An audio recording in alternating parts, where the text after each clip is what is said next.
At my daughter's beach wedding, just as the sun was sinking into the waves off the coast of Cape Cod, her new husband leaned toward me and said with a smirk, $50,000 for the luxury of being part of this celebration. Otherwise, you vanish from our lives forever. I blinked, trying to process the cruelty in his voice. Before I could respond, my daughter, Rachel, added with a sip of champagne and a dismissive glance, or, enjoy the peace and quiet of a retirement home. Your choice, Mom. They stood there in front of me like a pair of polished porcelain figurines. Glamorous, confident, unshakable in their entitlement. I smiled, lifted my glass, and whispered, "You forgot one thing." The air around us seemed to still. Just for a second. A gust of sea breeze lifted the edge of my shawl, and the sound of the waves crashing behind us filled the silence that followed. Their faces paled. Not dramatically, not instantly, but just enough for me to see at the flicker of doubt the edge of fear. I hadn't raised my voice. I hadn't argued. But something in my tone, in the certainty behind my words, had landed, and they knew. What they didn't know was that I'd been planning for this moment for months. I hadn't come to the wedding unprepared. I hadn't come simply to be humiliated. No, I came knowing exactly who they had become and what they thought I was. They believed I was weak, alone, easy to discard.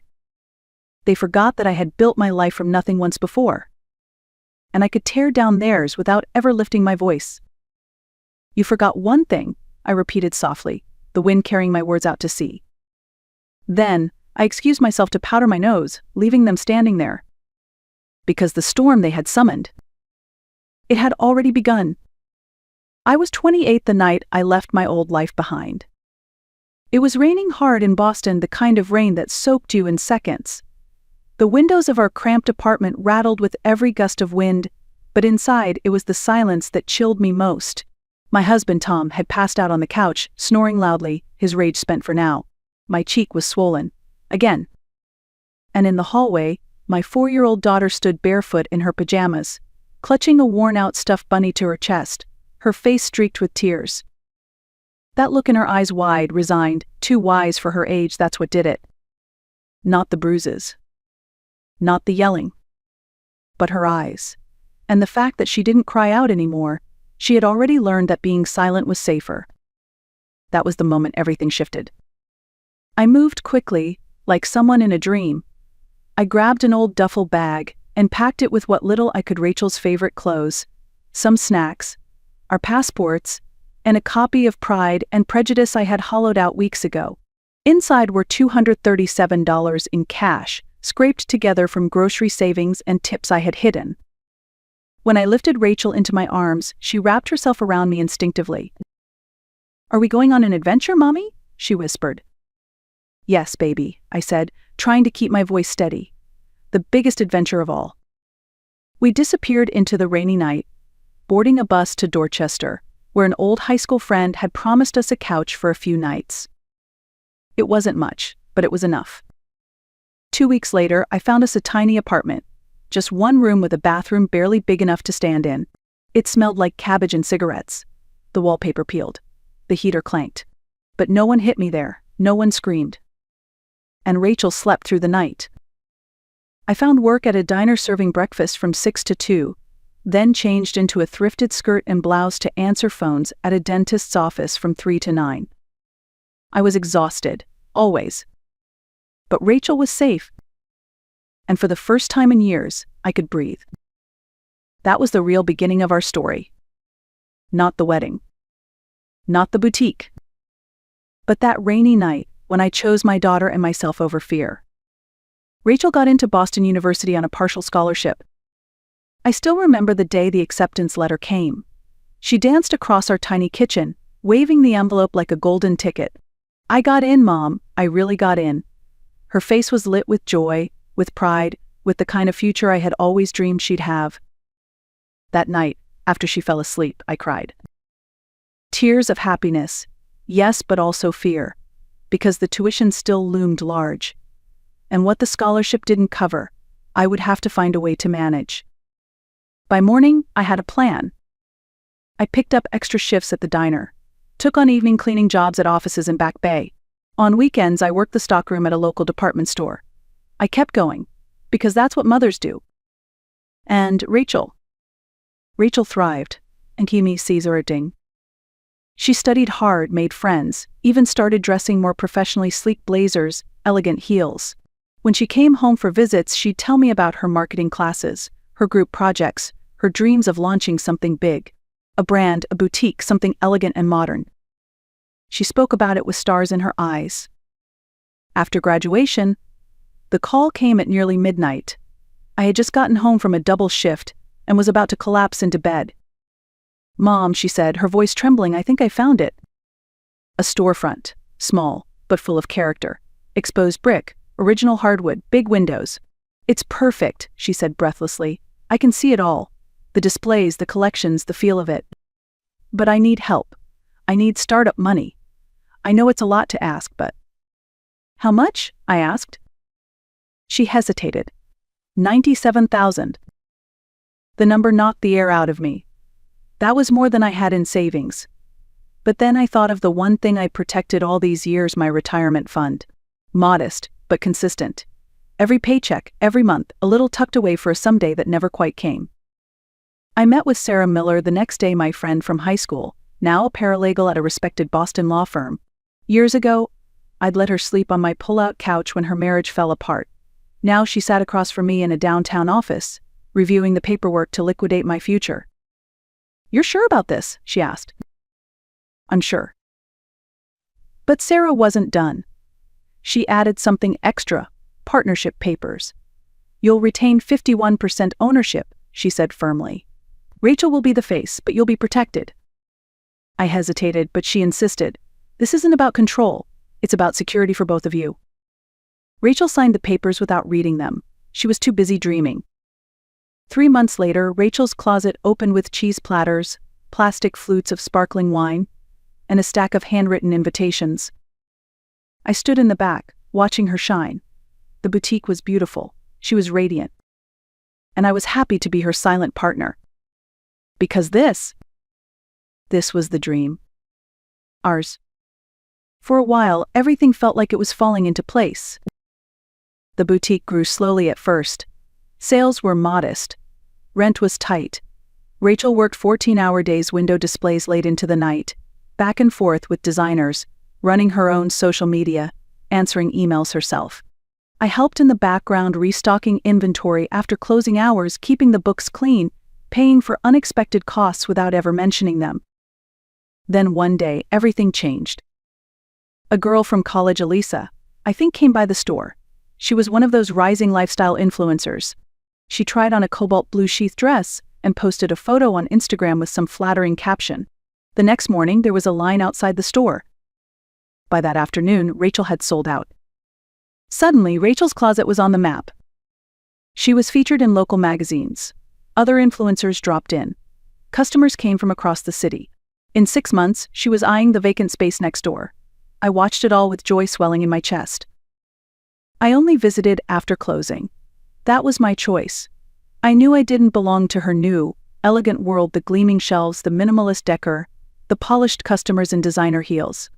I came late, wearing the same old sweaters and sneakers I'd worn for years, always careful not to disrupt. "Mom, you should come during the day sometime," Rachel would say casually. "Your world, not mine," I'd smile. "I'm just happy to see it grow." But one night, I came by earlier than usual, holding takeout in a paper bag to surprise her. She was at the counter, chatting with a customer. I stood quietly by the racks, listening. "You've created something amazing," the woman said. "How did you pull this off right out of college?" Rachel smiled, confident and glowing.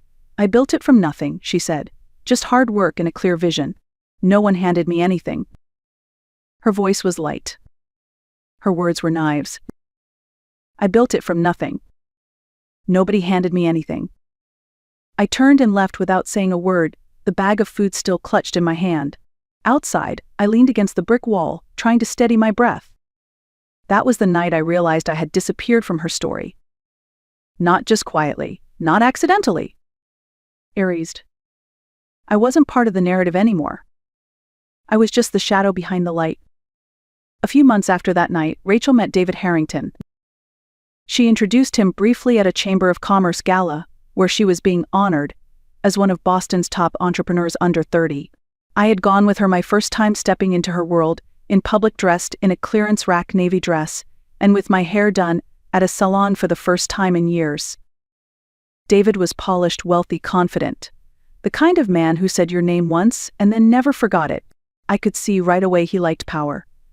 And Rachel, in her sleek heels and boutique success, looked like a perfect match for the world he came from. Within weeks they were inseparable. Dinners were canceled. Calls went unanswered. She was swept up in his world, rooftop parties, wine tastings, vacations in the Hamptons. When we did talk, David's name came up constantly.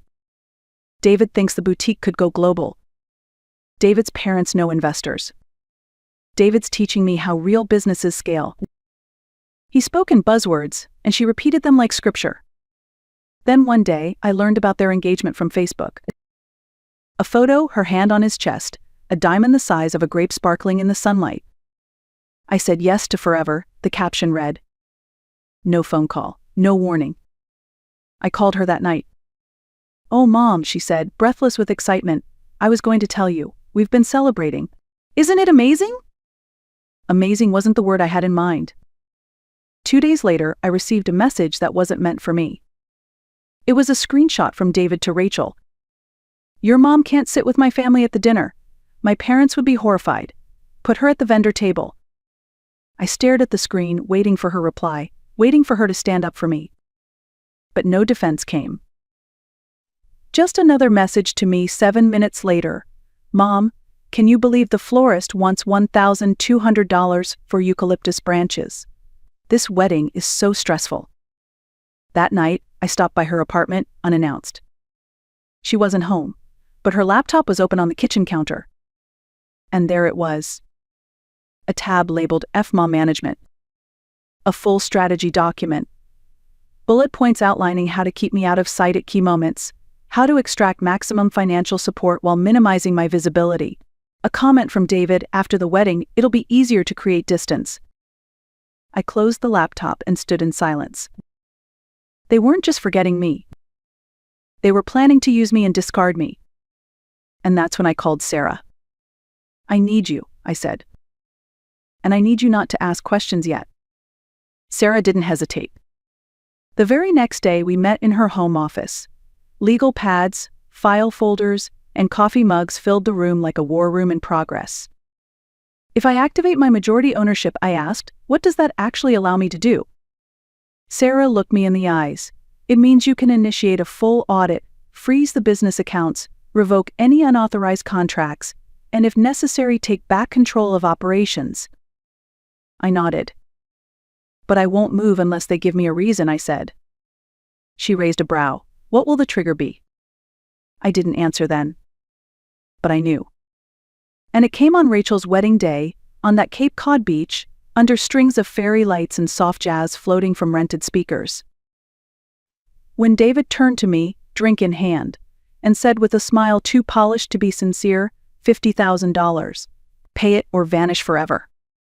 When Rachel, in her custom white gown, echoed him with a tone so casual it cut deeper than any scream, or enjoy your solitude in a retirement home. That was the moment. The one they never saw coming. I lifted my glass slowly, savoring the bitter champagne, then whispered the words I had rehearsed in my mind for weeks. You forgot one thing? Their smirks faltered. The flicker of fear in their eyes was brief, but it was there and it was all I needed. I need to powder my nose, I said lightly. Then I walked away, heels clicking on stone, heart calm for the first time in years. Not out of revenge, but because the moment had arrived. The signal was ready. And so was I. I didn't go to the restroom. Instead, I walked past the marble-floored corridor, across the deck, and down the narrow wooden boardwalk that curved between the dunes. There, tucked in a small alcove facing the ocean, I sat on a weathered bench and pulled out my phone. The sun was setting, casting gold over the waves. I typed one sentence. Sandcastle time. Within moments, Sarah replied. Understood. Packages delivering now. Legal team standing by. Are you okay? I stared at the horizon for a long beat, then responded. I will be. 7 minutes. That's how long I stayed on that bench. Just long enough to let go of the last strand of hope that my daughter would choose love over image, truth over performance. Then I stood, brushed the sand from my shoes, and made my way back toward the reception, this time from a different angle, staying along the outer path to observe unseen. The unraveling had already begun. The wedding coordinator approached David's parents first. She handed them a sealed envelope with calm professionalism. "This was delivered for you, Mr. and Mrs. Harrington." Similar scenes played out at tables around the venue. Every envelope went to someone who had unknowingly invested in Rachel's closet under David's guidance. Inside each envelope, a legal notice of immediate audit, notification of asset freeze, and Sarah's team's detailed explanation of financial irregularities and unauthorized actions. It didn't take long for concern to spread. David's father was the first to react. His face darkened as he read. He rose abruptly, napkin falling to the floor, and made his way across the venue with thunder in his eyes. Meanwhile, phones buzzed. Rachel's company email, now under my access, sent automated messages to all vendors, clients, and board members. Subject line: immediate business hold, pending legal review. I stepped out of the shadows and walked along the edge of the gathering. David's voice was low and urgent, arguing with his father. Rachel stood frozen, holding her champagne like a shield, her face pale beneath the makeup. Then she saw me. "Mom?" She rushed over, panic rising. "What's happening? Everyone's getting these insane emails about the boutique." I looked her in the eye. "Not insane," I said evenly. "Accurate. I'm exercising my rights as majority owner." David appeared beside her, jaw clenched, the smooth polish gone from his expression. "What have you done?" he hissed, voice low. "I've protected my investment," I replied calmly. "Did you think I wouldn't notice the unauthorized investors? The missing funds?" Rachel's eyes darted. "We can explain, Mom. Please, it was just temporary. We were going to pay it back." "To fund David's side project," I said. "A real estate venture he wasn't confident enough to pitch to his own parents, so he funneled money from the boutique instead." David's face drained of color. Across the lawn, his father was now speaking furiously with a couple holding another envelope. "You have no idea who you're dealing with," David said through clenched teeth. "My family." "Is that why your father looks ready to disown you?" I asked, nodding in the man's direction. "I wonder how he feels about you using a boutique as a personal piggy bank." Rachel looked at me, tears filling her eyes. "Mom," she whispered, "you have to fix this. Please. Everything we've worked for." I cut her off gently. "Everything I worked for." She reached for me, desperate. "I'm your daughter, your only child. You can't do this to me." I paused. That old instinct to protect, to forgive stirred for one final time. But then I remembered the spreadsheet, the vendor table, the silence after the betrayal. "I already did," I said softly. "You showed me what I meant to you. I just finally believed it." David's phone rang. Rachel's buzzed again. Emails, legal notices, repercussions. They spiraled into panic. And I turned and walked away. Through the chaos, through the whispers, through the shame that no longer belonged to me. My heels clicked across the wooden deck, steady and sure.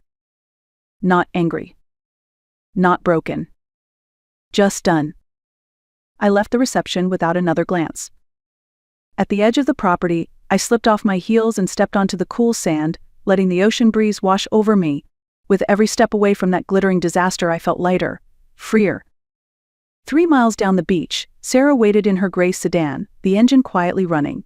She didn't ask questions, just smiled and opened the passenger door. We drove in silence for a while, the coast blurring past in the rearview mirror.